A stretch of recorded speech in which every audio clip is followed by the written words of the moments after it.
Olá a todos, é um prazer imenso estar aqui participando do Fórum Internacional de Saúde e Ciências Sociais. Eu sou o professor José Roberto Zafalon Júnior, eu sou graduado em Educação Física, sou doutor em Ciência da Reabilitação e sou professor da Universidade do Estado do Pará, onde eu atuo nos cursos de Educação Física, tanto licenciatura quanto bacharelado, também no curso de Enfermagem. Hoje eu estou aqui para a gente ter um bate-papo, com relação a um assunto que é bem interessante, que é o métodos de avaliação das condições de saúde e estilo de vida. Esse assunto, ele me traz muito assim à tona, ele faz parte do nosso dia a dia, que atualmente eu sou coordenador do Laboratório de Exercício Físico e Estilo de Vida da Universidade do Estado do Pará, onde a gente desenvolve diversas ações de extensão, de ensino, de pesquisa, e nisso a gente vem atuando aí já há um bom tempo, desde 2010, mais exatamente no ensino superior. E a ideia nossa hoje é fazer um bate-papo aqui para tentar contribuir um pouquinho com vocês nesse assunto aí, tá bom? Então eu espero que seja de bom grado, eu espero que ajude bastante vocês. Lembrando que isso aqui é só uma base, ela serve para poder fazer uma introdução para vocês e que vocês busquem, sempre cada vez mais conhecimento e tudo mais. Porque esse assunto, gente, ele é um assunto que ele é muito extenso, ele é um assunto que modifica a cada minuto, a cada momento nós temos novas publicações, nós temos novos métodos.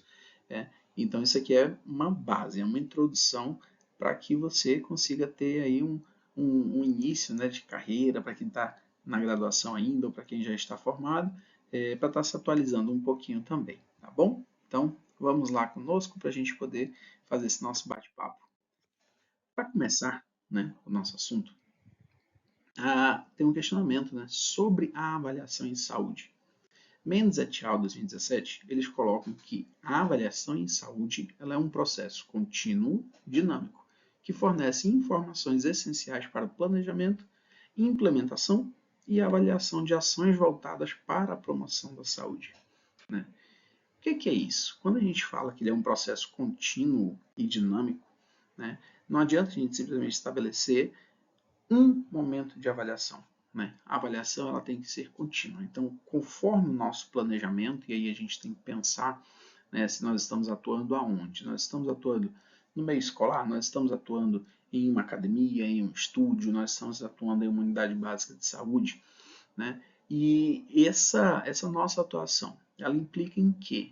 O que é que nós queremos do nosso aluno, do nosso paciente ou do nosso cliente? Então, nós temos que pensar que conforme for o planejamento do que nós estamos passando, do que nós estamos abordando com o nosso aluno, cliente ou paciente, a gente tem que ter diversos momentos de avaliação. E essa avaliação, além de ela ter que acontecer em diversos momentos, ela tem que ser de uma forma dinâmica, tá?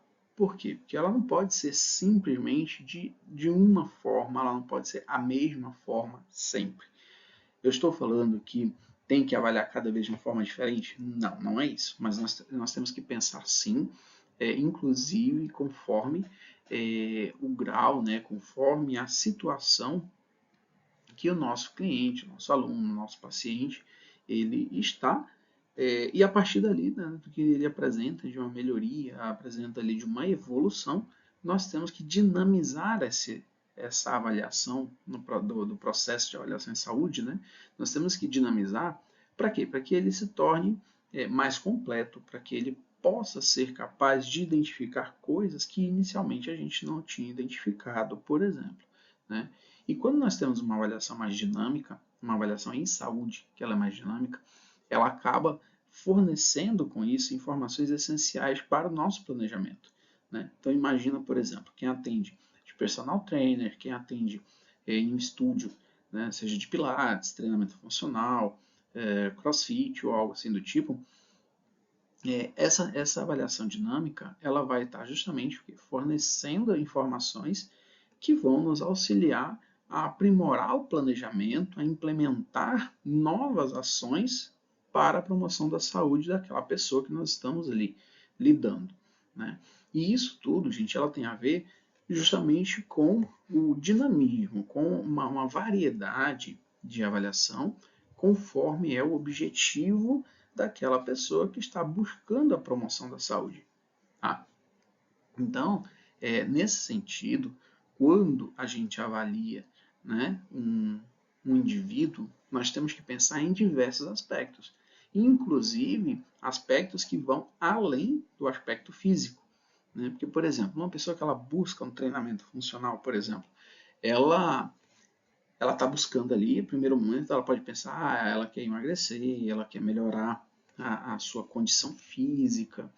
Só que aí, dentro disso daí, engloba qualidade do sono, engloba qualidade de vida sexual, engloba estilo de vida, quer dizer, então engloba um monte de fatores, né, que vão contribuir para a promoção de saúde como um todo, até porque nós temos que pensar que, conforme a Organização Mundial da Saúde, saúde não é simplesmente um estado de ausência da doença. Né? Ele é uma sensação de completo bem-estar, que vai desde o aspecto físico, mental, social, emocional, enfim. Então, nós temos que pensar que a avaliação ela tem que ser correspondente para tudo aquilo que nós queremos contribuir para o nosso aluno, cliente, paciente. Tá bom? Souza 2019 ainda complementa dizendo que a validação de métodos de avaliação em saúde é um passo fundamental para garantir a confiabilidade e a validade dos resultados obtidos. O que acontece? Quando nós temos um determinado método de avaliação, né, de avaliação em saúde, esse método ele já foi estudado, ele já foi validado, ele já foi testado em diversas populações e ele existe e ele tem dentro do seu próprio protocolo as recomendações. Né? Essa recomendação ela diz, por exemplo, para quem ele deve ser aplicado. Deve ser aplicado para crianças de 8 a 13 anos. Se ele é aplicado para crianças de 8 a 13 anos, se ele foi validado para esse público, não adianta eu aplicar ele para uma criança de 6 anos ou para um adolescente de 15, 16 anos.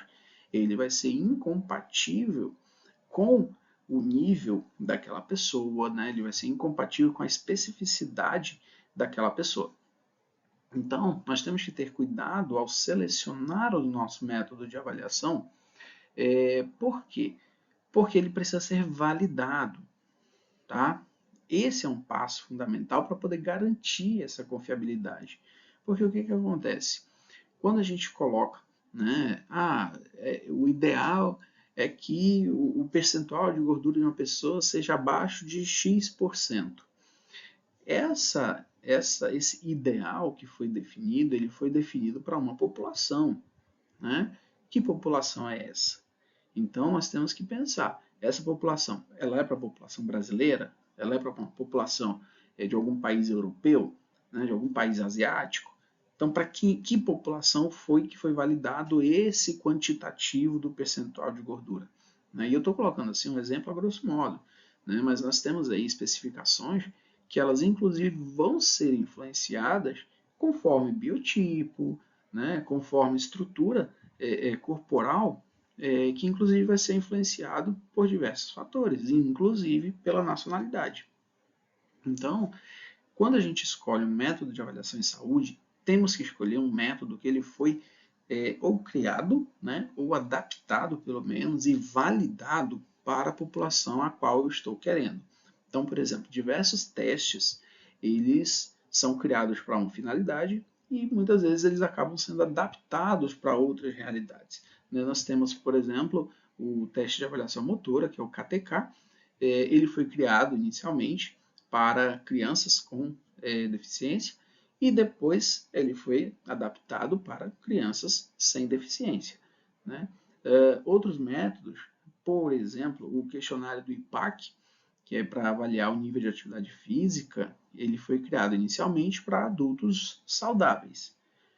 Hoje nós temos a versão do IPAC para gestantes, nós temos a versão do IPAC para pessoas idosas, nós temos a versão do IPAC para crianças, para adolescentes.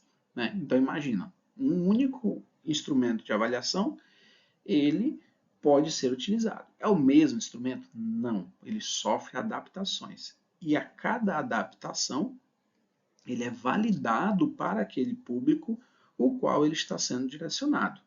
Tá? Então, é isso que vai garantir a confiabilidade, a validade dos resultados que nós estamos obtendo a partir daquela avaliação, tá bom? Então, a gente precisa ter muito cuidado, né, ao selecionar um método de avaliação, justamente por causa disso. A gente tem que adequar, né, a gente tem que utilizar um que seja adequado para a população que eu estou trabalhando. De repente, eu sou um personal que eu trabalho principalmente com pessoas idosas, né?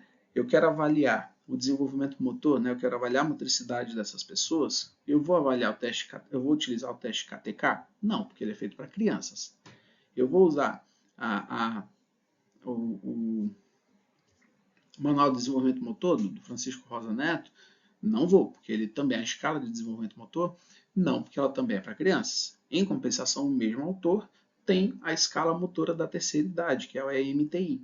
Então, quer dizer, ele já é um protocolo, ele já é um método de avaliação motora adequado para pessoas idosas, tá bom? Então, é nesse sentido que nós temos que pensar essa questão da validação dos métodos e os métodos que nós vamos utilizar, tá bom? Santos e Oliveira, eles colocam que a avaliação em saúde, ela deve considerar as percepções e necessidades individuais, envolvendo os pacientes de maneira ativa no processo. Como assim? A partir do momento em que a gente vai desenvolvendo uma ação, né, a gente consegue ter um acervo de métodos de avaliação em saúde. Até porque é impossível, é academicamente impossível que a gente use o mesmo método de avaliação desde o primeiro momento em que nós começamos a atuar, né, desde a atuar profissionalmente, até o momento em que a gente for parar de atuar profissionalmente. E isso por quê? Porque a gente continua a nossa leitura, a gente continua estudando, a gente continua buscando, né, vai fazendo cursos de atualização, vai participando de eventos como esse próprio Fórum Internacional de Saúde, e vai conhecendo novos métodos, a gente vai pensando, né, métodos que sejam mais adequados para cada população. E aí, a partir da percepção que a gente tem do nosso paciente, aluno ou cliente, a gente começa então a pensar melhor o método de avaliação em saúde que eu vou utilizar. Tá? Então, um exemplo, né? Digamos que eu queira avaliar a composição corporal de uma pessoa. E aí eu uso como padrão o IMC, que é o Índice de Massa Corporal, que é amplamente utilizado, né? Tem bastante, inclusive, controvérsias com relação a ele, mas ele não deixa de ser um parâmetro de avaliação. E aí, o que acontece? Eu quero usar o IMC. O IMC, pelo natural dele, né, pela origem dele, ele é você dividir o peso pela altura ao quadrado. Então, esse é o resultado do IMC. No entanto, digamos que eu tenho um cliente que ele é uma pessoa com deficiência. Ele não tem os membros inferiores ou são amputados. E aí, como que eu vou calcular o IMC? Né? Eu tenho como fazer o cálculo pegando o peso dividido pela altura ao quadrado? Né? Se a falta é justamente dos membros inferiores, eu vou ter aí uma diferença muito grande para o parâmetro que o IMC foi definido, que ele foi desenvolvido. Então, eu tenho que adequar um outro método de avaliação da composição corporal, né, como um todo, conforme a necessidade individual do meu cliente. Tá? Então, isso, além de ser um processo de inclusão, ele mostra que você tem um respeito pelo seu cliente e que você está usando métodos adequados. Né? Porque imagina, por exemplo, eu sou um cara de 1,84 m, digamos que eu sofro um acidente ou algo assim do tipo, eu preciso amputar as pernas, eu vou perder aí quase 60 centímetros de perna. Né? Então, para fazer um cálculo de MCD, você vai ser incoerente com o que eu seria, com o que eu tinha antes de altura, né? Com o que eu tenho depois. Então, nós temos que pensar nesse sentido. Além disso, quando a gente envolve o nosso paciente, né, o nosso cliente ou o nosso aluno de maneira ativa no processo de avaliação, né, a partir do momento em que esse paciente, que esse aluno, que esse cliente ele entenda o porquê que ele está sendo avaliado, isso acaba se tornando cada vez melhor para o próprio paciente. Como assim? Tem um teste que eu faço, um teste cardíaco, que eu faço a avaliação da modulação autonômica cardíaca. Né? Eu faço muito isso nas minhas pesquisas. Ele é um teste em que as pessoas participantes elas não podem ingerir diversas coisas, diversas substâncias nas 24 horas que antecedem o teste. Né? Isso aí vai de cafeína, chocolate, bebidas energéticas, drogas ilícitas, bebida alcoólica, não pode fazer exercício físico extenuante nas últimas 24 horas. Então, assim, existe uma série de coisas, né, de procedimentos que precisam ser adotados para fazer o teste no outro dia. Se o meu paciente, o meu cliente, o meu aluno, ele não tem essa compreensão do que precisa de fato, ele pode não ter o cuidado total. Né? E aí ele, pelo hábito, ele tomou ali 2 dedinhos de café logo de manhã, e aí ele chega para fazer a avaliação. Né? Na cabeça dele, só 2 dedinhos de café não vai fazer diferença. Quando a gente faz a avaliação, ela faz uma grande diferença.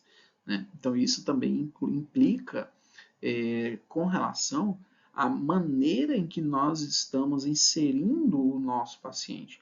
Nós temos que lembrar, né, o professor Aaron Beresford, que é um filósofo, ele fala muito com relação ao processo de humanização, ao processo, né, de pensar o ser humano como um ser humano. E aí, às vezes a gente esquece, às vezes a gente acha ali que é um pedaço de carne que nós vamos fazer uma avaliação do jeito que tem que ser, do protocolo e tal. E não é exatamente assim que funciona. Né? Nós temos que lembrar que o nosso paciente ele é, acima de tudo, um ser humano que sente, um ser humano que vive em sociedade, um ser humano, né, que tem emoções. Então, a gente tem que envolver essa pessoa no processo de avaliação. Vocês podem ter certeza absoluta que isso vai fazer uma grande diferença no resultado final. Franco e Almeida eles colocam assim que é importante avaliar por quê? Porque a promoção do estilo de vida saudável é um componente essencial da atenção primária à saúde, contribuindo significativamente para a prevenção de doenças crônicas. Essa perspectiva, ela destaca a necessidade de avaliações que considerem não apenas aspectos clínicos, mas também aspectos comportamentais. Né? O que isso quer dizer? Né? O que isso tem a ver com a importância da avaliação? Quando a gente está falando sobre promoção de um estilo de vida saudável, né? Falando com relação à prevenção de doenças crônicas, por exemplo, nós temos que pensar que uma doença crônica, eu vou citar aqui especificamente a hipertensão arterial sistêmica, por exemplo, ela é uma doença multifatorial. Tá? Ela sendo multifatorial, isso quer dizer o quê? Que são diversos fatores que influenciam nela. Vai desde o tabagismo, o alcoolismo, níveis de estresse, dificuldades e problemas no sono, alimentação, estilo de vida, histórico familiar, né, fator genético. Então, nós temos assim diversos fatores, inclusive medicamentosos, né, influências medicamentosas que podem sim. Nós temos até a própria gestação, né, hipertensão arterial gestacional, que é um momento ali que a mulher fica hipertensa devido ao período gestacional que ela está vivendo. Então, vejam que nós temos aí diversos fatores que contribuem para o acometimento de uma doença crônica não transmissível. Tá? Nesse sentido, a gente avaliar é importante, por quê? Porque não adianta simplesmente, eu aferi a pressão, a pessoa ela é hipertensa. Tá, mas e aí? O que a gente tem que pensar? Nós temos que pensar em qual é o fator causador da hipertensão para que aquela pessoa, né, se esteja hipertensa, né, ou seja hipertensa, aí depende, tem que ver se ela realmente já é hipertensa ou se ela está hipertensa, por alguma situação específica. Então, nós temos que avaliar todos os aspectos, inclusive comportamentais. Então, é onde vai fazer uma avaliação com relação à composição corporal, ok, né? Vamos lá fazer dobra cutânea, né? Para poder calcular percentual de gordura. Vamos fazer a avaliação do condicionamento físico, mas também vamos avaliar fatores comportamentais, vamos avaliar fatores de histórico familiar, né? Vamos avaliar qualidade do sono, vamos avaliar o estilo de vida, a alimentação, consumo de bebidas, consumo de fumo e etc. Então, para quê? Para que a gente consiga perceber nisso daí o que pode estar afetando a pressão arterial sistêmica dessa pessoa. Né? A literatura ela já traz aí muito evidente que para cada 10 quilos que uma pessoa perde, uma pessoa obesa ou sobrepeso, ela consegue reduzir até 1 ponto na pressão arterial. Então vejam que, por exemplo, nesse sentido, não adianta simplesmente pensar em um tratamento medicamentoso para essa pessoa, né? E para essa pessoa hipertensa especificamente. Mas nós temos que pensar sim no fator de emagrecimento, no fator do estilo de vida, né? No fator alimentação. Então, assim, nós temos que pensar em diversos aspectos para fazer uma avaliação em saúde. Tá? Por isso, então, que é importante nós pensarmos essa avaliação. Linha e Pereira corroboram dizer que a promoção da saúde e a avaliação de estilo de vida, elas exigem uma abordagem integrada, envolvendo profissionais de diferentes áreas para proporcionar uma assistência mais completa. Né? Como assim? Quando a gente atua, né, dependendo aí do setor que a gente atua, é extremamente importante que a gente tenha uma avaliação multiprofissional. Tá?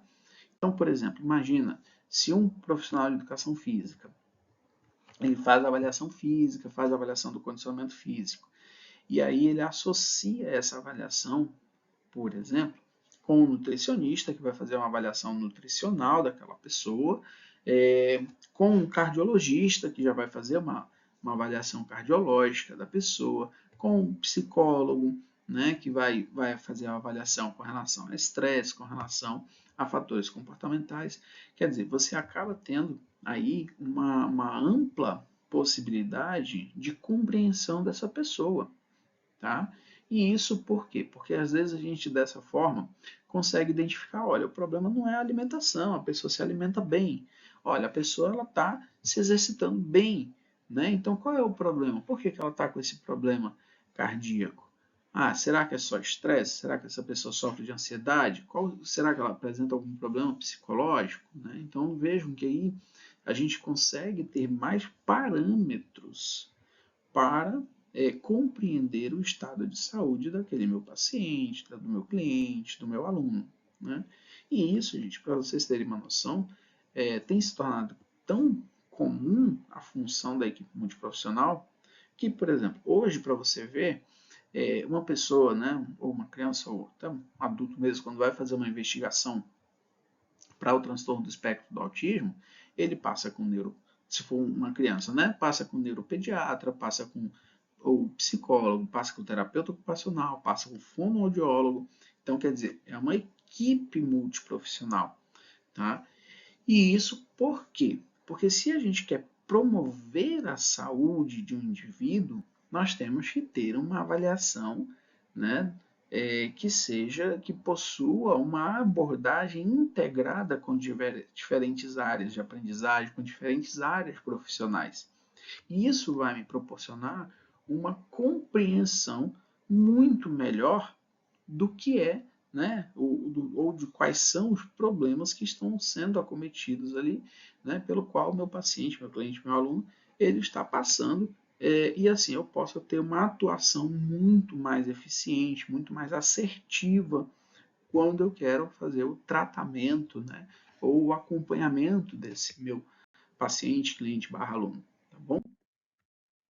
Aí a pergunta, né, como avaliar? Nós temos diferentes formas. Né? Por exemplo, nós temos as medidas, que é uma determinação de grandeza, e ela se constitui no primeiro instrumento, né, para obter uma informação sobre algum dado. Como assim? Ah, eu quero avaliar o IMC, então eu começo pelas medidas. Por quê? Porque eu vou ter que medir a altura, mensurar o peso, aferir o peso daquela pessoa, para que então eu possa fazer a avaliação. E a avaliação, ela é justamente o que? A determinação ou estabelecimento do valor de alguma coisa, né? Ou seja, a gente examina, a gente julga. Então, a partir do momento que a gente tem a medida, que foi o peso e a altura, fizemos o cálculo do IMC. A gente pega esse IMC, esse valor que deu de IMC, e vai então avaliar para saber se esse IMC está abaixo, está acima do recomendado. Então, esse é um processo de avaliação da medida que foi feita anteriormente. Tá? E quais são os tipos que existem? Diversos. Medidas antropométricas, questionários, testes físicos, testes clínicos. Né? Existem diversas formas de medidas e avaliação que a gente pode estar fazendo para o nosso cliente, para o nosso paciente ou mesmo para o nosso aluno. Então, vejam, né, que ele é um processo, ele não é uma coisa, ele é um processo. Por quê? Porque não adianta nada. Imagina, por exemplo, vamos falar de forma bem generalizada. Por exemplo, eu pego lá, tem um adolescente, eu vou medir a altura dele. Ah, deu 1,70 m. Ok, tem 15 anos. E aí? Ele é baixo, ele é alto, isso é bom, isso é ruim, né? O que que isso quer dizer? Então, é aí que entra a importância da avaliação. Eu tenho que ter uma compreensão, eu tenho que ter um parâmetro de comparação para saber se esse jovem, né, esse adolescente, ele está no tamanho adequado, se ele está abaixo da média, se ele está acima da média, se isso é bom, se isso é ruim. E eu estou colocando um exemplo muito simples, que é a altura. Tá? E aí eu até comentei, né, falei algumas vezes do IMC, o IMC que muitas vezes ele é subestimado, que as pessoas falam assim, mas o IMC ele não mostra o percentual de gordura, né? Uma pessoa, um cara que é atleta, fisiculturista, que pesa 120 quilos e tem 1,80 m, o IMC dele é igual de uma pessoa que tem 1,80 m e pesa 120 quilos e é completamente sedentária, que ela não tem, que o percentual de gordura dela é 45 e o fisiculturista, o percentual de gordura dele é 5%. Ok, mas não é o objetivo do IMC. Né? O IMC ele é um parâmetro, tá? Ele é um índice. Ele mostra ali como é que está o estado. Por quê? Porque quando foi feita a sua validação, evidenciou-se que na maioria da população, né, as pessoas mais saudáveis eram aquelas que tinham IMC entre tanto e tanto, né, entre 20 e 25. Abaixo disso era uma pessoa eutrófica, acima disso era uma pessoa com obesidade.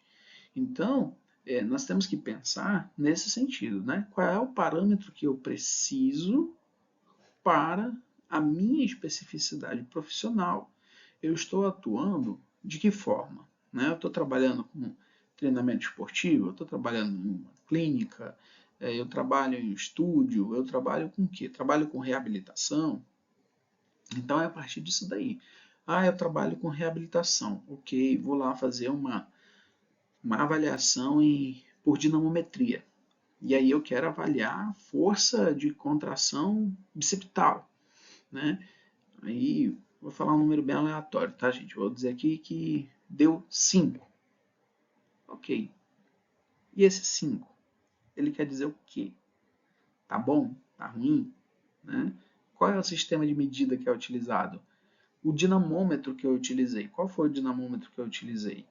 Então, assim, nós temos que saber fazer tudo isso, temos que compreender o protocolo para poder aplicá-lo de uma forma correta e saber fazer essa interpretação, saber examinar, saber julgar esse valor que foi determinado, essa grandeza que foi determinada lá no instrumento de medida. Tá? Alguns exemplos de medida. Né? Pressão arterial, ela é uma medida, ela dá um valor. A glicemia, ela dá um valor. O IMC, ele dá um valor. O índice de relação cintura-quadril, a relação cintura-estatura, dobras cutâneas, VO2 máximo, eletrocardiograma, eles dão os valores referentes àquilo dali, né? Então, quer dizer, se eu pretendo, por exemplo, avaliar o risco coronariano, de doenças coronarianas, né? Para uma pessoa adulta, eu vou lá usar o índice de relação cintura-quadril. Né? Essa relação cintura-quadril, eu vou avaliar a perimetria da cintura, do quadril, e vou fazer o cálculo a partir desses valores que eu tenho. Né? A relação cintura-estatura ela já é para crianças e adolescentes. Então, eu faço a aferição, a perimetria da cintura e tenho um cálculo que eu vou jogar que ele utiliza da estatura para definir esse risco. Tá? Só que aí, olha só, os exemplos de avaliações são exatamente os mesmos. Por quê? Porque eu faço a medida em um primeiro momento, né? A relação cintura-quadril deu X. Esse X quer dizer o quê? O risco é maior ou o risco é menor? Né? Fala-se muito, inclusive a própria Sociedade Brasileira de Hipertensão, ela tem a campanha, né, que é a campanha 12/8, para a gente cuidar lá da nossa pressão arterial, para a gente manter os nossos valores pressóricos em 12/8, né, ou 120/80. Por quê? Porque esse é o valor considerado mais saudável, esse é o valor considerado mais seguro. Então, eu fiz a aferição no primeiro momento, eu sei que a pressão é 120/80 ou 12/8, e eu sei, então, a partir da avaliação, que esse valor é um valor considerado saudável, que esse valor é um valor considerado bom. Né? Então, a avaliação ela é o processo que vem depois da medida. Tá? E essa avaliação ela é justamente o que vai fazer com que o meu trabalho ele mostre, né, se eu tive diferença, por exemplo, do meu paciente, ou do meu cliente, ou do meu aluno, antes e depois. Tá? Então, digamos lá que a glicemia do meu aluno, do meu paciente, ficava o tempo todo acima de 100, né, em jejum, que isso pela Sociedade Brasileira de Endocrinologia não é recomendado. Já é um risco, né? Dependendo do valor, é pré-diabético ou diabético. E aí, digamos que ficasse lá o tempo todo de 130, 140, 130, 140. E aí, a partir do treino que eu estou fazendo, ou de um tratamento medicamentoso, ou mesmo de uma dieta que foi prescrita, aí vai depender do profissional, essa glicemia reduziu para 110. E ela vem se mantendo entre 105 e 110. Então, eu já tenho aí uma diferença significativa no comportamento glicêmico desse meu paciente a partir da intervenção que eu fiz. Né? Então, nós temos que ter esse tipo de parâmetro para poder dizer se a nossa intervenção ela está sendo eficiente, ela está alcançando o resultado ou não. Né? E aí, para finalizar, a gente já está chegando aqui ao nosso tempo. Uma dica que eu quero deixar para vocês é que assim, pessoal, a avaliação da condição de saúde, do estilo de vida, ela é muito relativa. Por quê? Porque você vai depender muito do que você quer para o seu paciente, para o seu cliente, né, o aluno, etc., do que você trabalha. Por exemplo, eu trabalho no laboratório de exercício físico e estilo de vida. Lá a gente faz a avaliação da modulação autonômica cardíaca, a gente faz a avaliação da taxa de metabolismo basal, a gente faz a avaliação de teste de repetição máxima, quando a gente vai começar a prescrever algum treino, alguma coisa. A gente faz avaliação cardiorrespiratória, a gente faz avaliação por meio de espirômetro, a gente aplica mapa, a gente faz avaliação de dobras cutâneas. Né? Então vejam assim que a gente tem uma avaliação muito ampla. Por quê? Porque a gente avalia diversos aspectos da condição de saúde da pessoa para poder identificar o quanto a nossa intervenção lá por meio do treinamento, aí vai ser o treinamento físico, ou o treinamento resistido, o treinamento aeróbico, enfim, está interferindo nesses fatores que foram avaliados previamente. Né?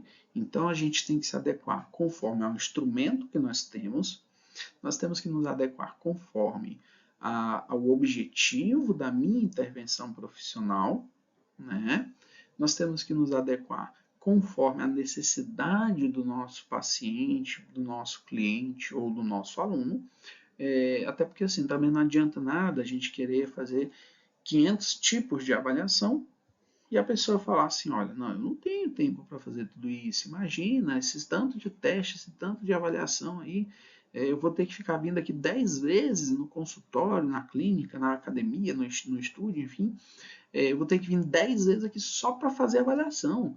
Uma é em jejum, a outra é em não sei o que lá, a outra é 4 horas depois que eu acordar, a outra eu tenho que estar 24 horas sem tomar café.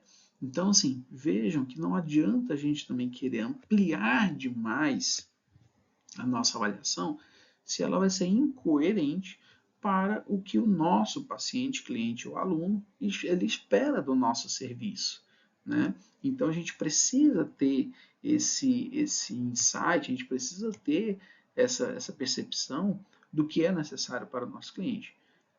Eu sou um pesquisador, eu oriento o trabalho de TCC, meus alunos do mestrado, aquela coisa toda, e conforme cada pesquisa, a gente elabora um protocolo diferente, a gente avalia coisas diferentes, né?